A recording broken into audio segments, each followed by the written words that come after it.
ये जो blood vessel वाला जो एरिया है, इसको हम कहते हैं रेटिना। तो ये जो ग्रीन लेज़र है, ये इसी रेटिना के ऊपर होता है और इस पर्दे में जो वीकनेस आ जाती है, उसको ट्रीट करने के लिए किया जाता है। तो इसमें देखिए मेनली ये होता है कि जिन लोगों को चश्मे का नंबर ज़्यादा होता है, माइनस का चश्मे का नंबर ज़्यादा होता है, जिनको हम कहते हैं मायोप, उन केसेस में क्या होता है कि आपके जो आई की साइज़ है, वो चेंज हो जाती है, वो आपकी आई की साइज़ थोड़ी बड़ी हो जाती है।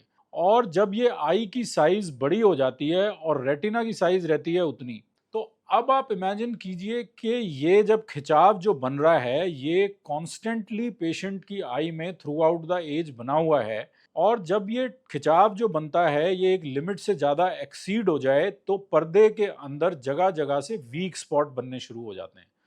और इन वीक स्पॉट्स को हम कहते हैं, एक जो मेडिकल टर्म है वो है लैटिस डीजेनरेशन, कि पर्दा वहां से पतला होना शुरू हो गया। और अगर ये किसी किसी केस में ये जो पर्दा पतला हो रहा है, ये एक लिमिट से ज्यादा हो जाए, तो उसके अंदर बन जाता है रेटिनल होल, कि पर्दे के अंदर सुराख हो गया है।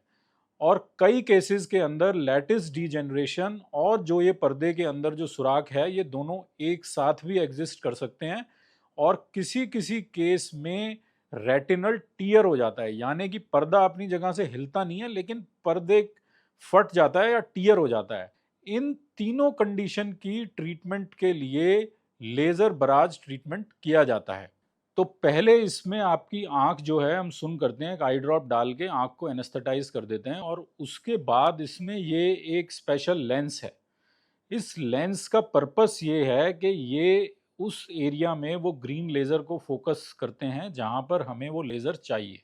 तो जैसे जिस भी एरिया में आपके लैटिस डीजेनरेशन है, उसके चारों तरफ एक हम बराज बना देते हैं, एक बाउंड्री बना देते हैं लेज़र की 2 या 3 रोज़ लगा के। और ये बिल्कुल पेनलेस प्रोसीजर है, इसमें कोई दर्द वगैरह नहीं होता। किसी-किसी पेशेंट को प्रिकिंग सेंसेशन हो सकती है, जैसे कोई सुई हल्की-सी चुभ रही है। और ये लेज़र ज़्यादातर केसेज़ में ओपीडी सिटिंग में ही होता है, इसके लिए कोई एडमिशन वगैरह की आपको ज़रूरत नहीं है।